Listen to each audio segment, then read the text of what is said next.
Grim morning and welcome to the Grim. I'm your host, Kristen. On today's episode, we'll be opening the gate and entering the Old North Church Crypt, located in Boston, Massachusetts. The aroma of coffee mingles in the air. The gates stand open. Step carefully. It's time to descend into the hauntings of history. It's a strange feeling, visiting a place that you've only ever known from history books. You go in carrying this fixed image, something distant, and then you're standing there, and it changes. It becomes something real, smaller, and sometimes quieter but heavier too. The Old North Church is one of those places in American history. Most of us know it for a single moment, the lanterns in the steeple and the signal that sent Paul Revere into motion. It's such a powerful image that it tends to flatten everything else. The church becomes a backdrop, a symbol, but it was never just that. Before the lanterns, before the revolution, before it became a line in a poem, it was something far more uncertain.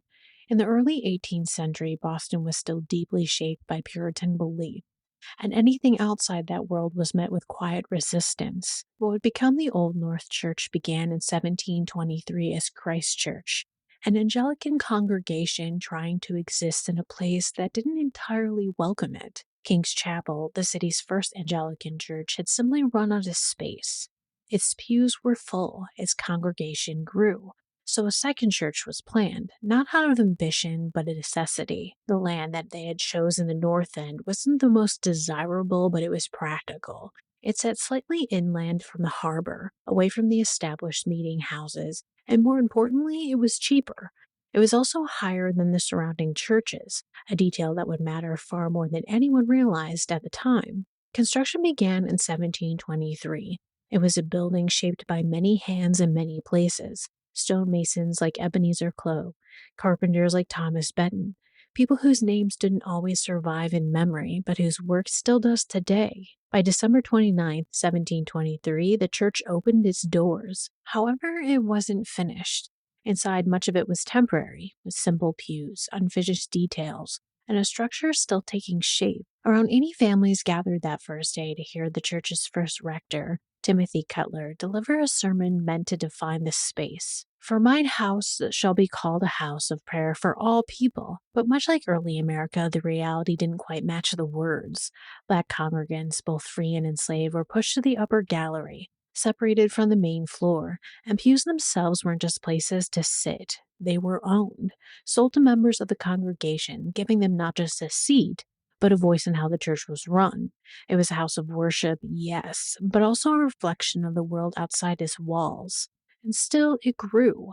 More pews were added, galleries have expanded, chandeliers were hung from the ceiling, and an organ eventually filled the space with sound. By the mid-18th century, hundreds gathered here, merchants, laborers, loyalists, patriots, all sitting under the same roof, even as the ground beneath them slowly began to shift. And above them all, the steeple rose higher into the Boston skyline, waiting for a moment that it would finally be called upon.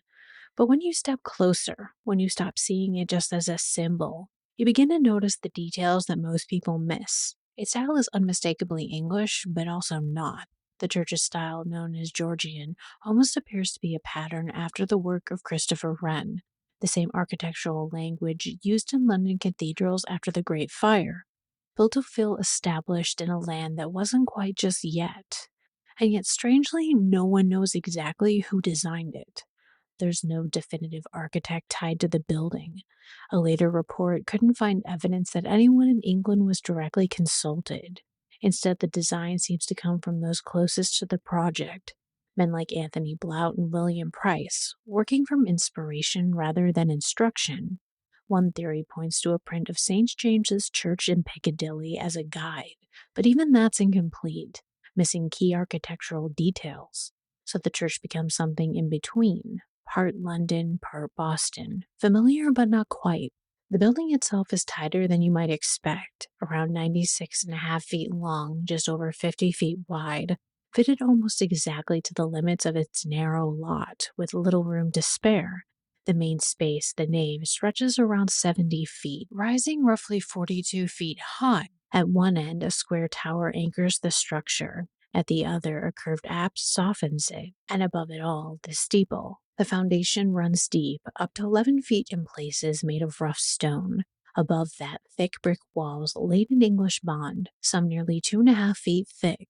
The tower walls are even heavier, over 3 feet, built to carry the weight of everything above.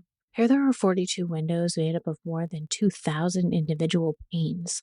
Light doesn't just pour in, it filters, controls, and deliberates. And because the plot was so narrow, there's no side entrances.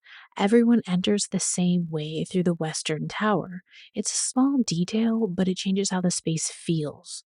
No matter who you were, wealthy, poor, loyalist, or patriot, you came through the same door.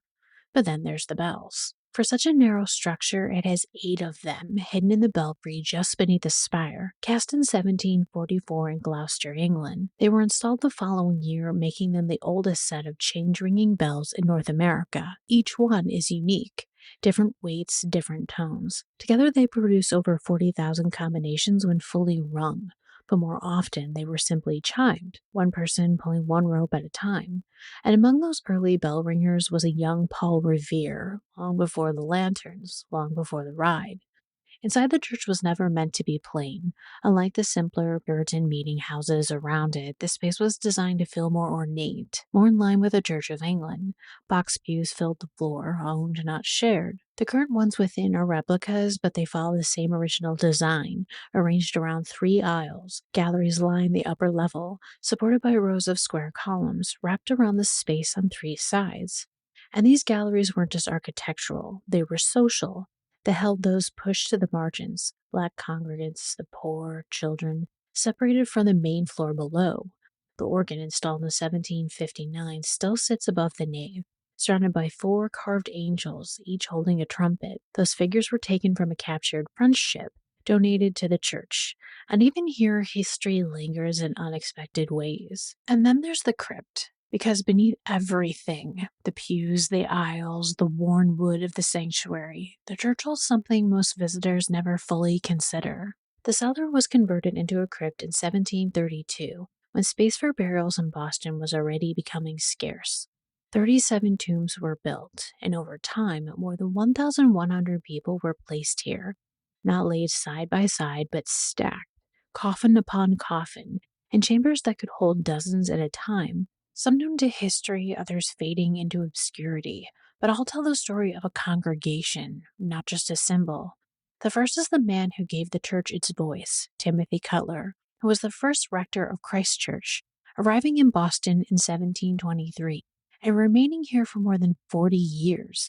But his story doesn't begin in Anglicanism, it begins in conflict. Cutler was once a Congregationalist minister educated at Yale, deeply rooted in the Puritan tradition that defined New England. And then, in a move that shocked many of his contemporaries, he renounced those beliefs and converted to the Church of England. It wasn't a quiet decision, though. It cost him his position, his standing, and his certainty, but it led him here.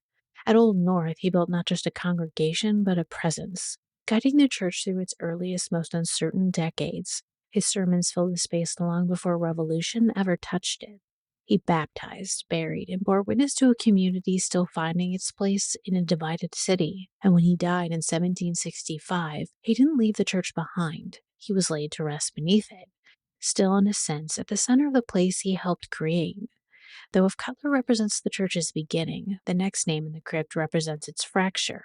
Major John Pitcairn was a British Marine who stood on the other side of the conflict that would define this building's legacy. He was there at Lexington and Concord, present at the opening moments of the war that would define the very congregation beneath this roof. And months later, on June 17th, 1775, he stood again, this time at the Battle of Bunker Hill. Accounts say he was leading his men forward when he was shot. Some claim he fell into the arms of his own son. Others say he died almost instantly. What is certain is that he was carried from the battlefield not as a symbol, not as an enemy, but as a man who had just lost his life in a war still finding its shape. And then the story gets complicated. History records say that Pitcairn was brought to Old North Church and buried beneath it, a British officer laid to rest under a church that still, only weeks before, had helped signal the resistance against the very army he served. But some historians believe the remains in the crypt may not be his at all. His son William also fell at Bunker Hill, and there are accounts suggesting that the Major's body was eventually transported back to England, leaving a question that has never been fully resolved.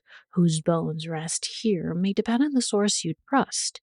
What doesn't change is the weight of it. The idea that even in death, in a city raw from war, someone brought him here, to this ground. Whether it was the father or the son, a British soldier was buried beneath an American church at the very moment those two things were becoming opposites.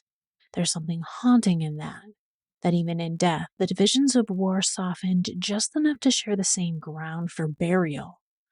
The third name belongs to a generation that stood between worlds, the fading shadow of an empire and the uncertain shape of a nation becoming itself. Samuel Nicholson came of age not in the earliest days of colonial uncertainty, but at the turning point. He had already fought for independence in a navy that barely existed, commanding ships when the nation itself was still an argument, not a certainty. Before he was entrusted to one of the most famous vessels ever built, the USS Constitution, Old Ironsides, a ship that would come to embody a new nation's resilience, its refusal to break under pressure. Nicholson was there at the beginning of that story, guiding the ship through its earliest years, through a conflict with France that tested a navy still finding its footing. He helped shape a vessel, not just a reputation, something disciplined, enduring, and unmistakably American. His life was tied to something emerging, something forward-looking. And yet when he died in 1811, he was brought back here, into a space already filled with colonial lives, British officers, and early ministers, placed among them, not separate from history, but folded into it. I think that defines this crypt more than anything, that divided in loyalty, duty, and still in death, buried within the same soil. It deepens the Old North crypt, as if in the end, history doesn't divide us as cleanly as we think. It gathers us, and it keeps us closer than we expect. And yet for a place that insists it isn't haunted, the crypt has a way of making you wonder. In the spring of 2025, a package arrived at Old North Church. No return address, no name. Inside, carefully wrapped, was a single brick and a note with just 2 sentences. My husband took this from the crypt. We have had a bad string of luck, and we want to return the brick. That was all. No explanation of what bad luck had been. No indication of when the brick was taken or why. Staff suspect it happened sometime around 2023 in a restoration project, when loose debris was easy to pocket and walk out with, but no one knows for certain. The brick sits now in the crypt, placed on a pillar and enclosed in a transparent case alongside its note, and the questions it raises have never been answered. Why did he take it in the first place? What calamity followed that unnamed couple across the country? What made them decide finally that the brick was to blame? Old North's own staff put it plainly in 2 sentences. That anonymous writer raised more questions than many authors do in 500 pages. They've also extended an open invitation. All is forgiven, they've said, that they just want to know the truth, and so far no one has answered. 2 weeks after the brick was installed back in the crypt, though, the lights went out. No tripped breaker, no obvious explanation. An electrician was called. The problem was resolved. The staff had been careful not to overclaim, though. The executive director has said plainly that this is a sacred space, not a haunted house. The brick is lighthearted. It's really what you make of it. And of course she's right. But the crypt holds over 1,000 people. It holds a minister who gave up everything he believed to build something new. It holds a soldier, or perhaps his son, buried beneath a church that had just helped light the fire revolution against him. It holds a naval captain who spent his life moving forward, then came back here to rest among the dead of a world that no longer existed.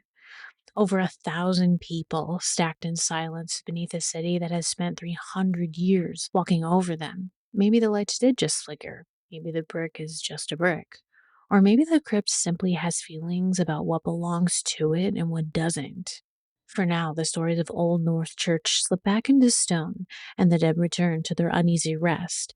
Thank you for walking with us through the veil into Old North Church crypt, descending once more into the hauntings of history. The gate is sealed, the veil drawn, yet death keeps no calendar, and so we shall return, as we always do, on the Grim.